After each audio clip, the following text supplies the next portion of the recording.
Permissive parenting. You may have heard that it's the same as gentle parenting, but gentle or positive parenting, as it's also called, relies on a completely different philosophy.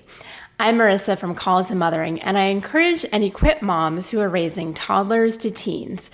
In today's video, I'm setting the record straight about what permissive parenting actually is and why it doesn't work. While children are still in the infancy stage, their wants are identical to their needs. But over time, that changes. Toddlers' wants are often in direct opposition to their long-term developmental needs and safety. When parents don't make that developmental leap and learn to set limits, their children don't develop the ability to manage or tolerate frustration, and they don't learn how to manage their emotions either. These children are often referred to by others as spoiled. Gentle or positive parenting sets limits for children's healthy emotional development. Not harsh, unreasonable limits, but appropriate empathic limits in the context of a strong parent-child connection. For example, it was too hard for you to stop throwing sand, but throwing sand hurts people, so we had to leave.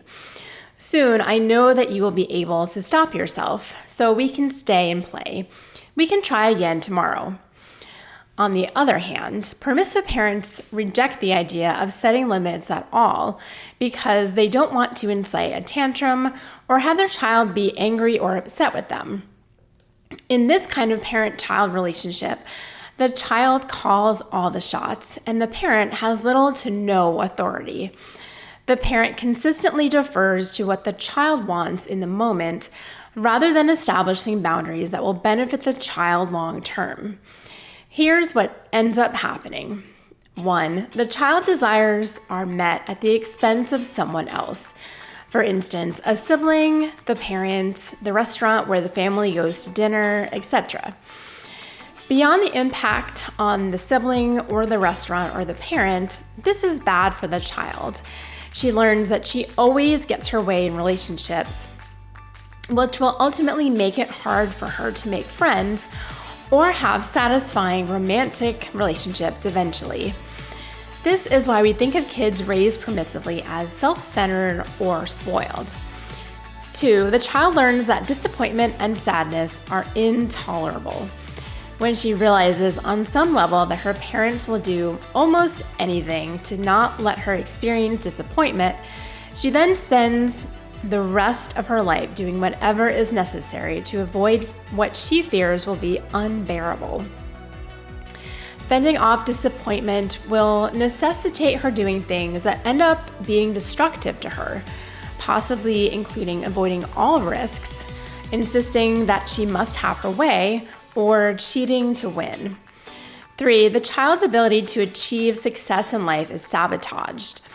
Without his parents lovingly imposing limits for him, he never learns to impose limits on himself. This is a crucial self-management skill for adulthood or even for high school. Without it, a child cannot develop self-discipline and cannot work towards goals, which is a necessary part of creating a happy life. 4, the child has a skewed view of happiness. When all of his desires are met by his parents, he doesn't learn that he can actually still find joy in the face of disappointment. He is likely to spend his life pursuing one thing after another that he thinks will make him happy, but discover that happiness eludes him. 5, the child learns that she is not lovable. She has a much harder time developing a deep, positive regard for herself since her parents avoided her angry, sad, and disappointed self at all costs. She receives the message that these parts of her are unacceptable, and her takeaway is that she is not fully lovable. 6, the parent-child relationship is undermined. When children can't trust that their parents can help them with the full range of emotions, they don't feel connected to the parent.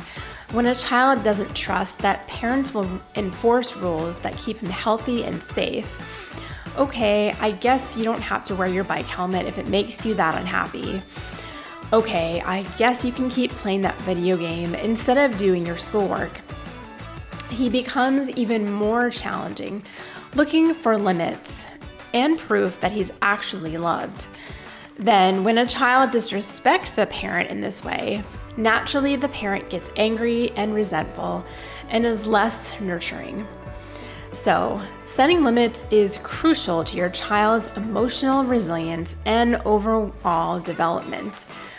But the way you set limits can either have a positive or negative impact on your child. And how you set limits can either erode your relationship with your child or strengthen it. To learn how to set appropriate positive limits, watch my video on setting and reinforcing limits without resorting to punishment in the description down below. Thank you so much for watching, and remember, you are not just a mom.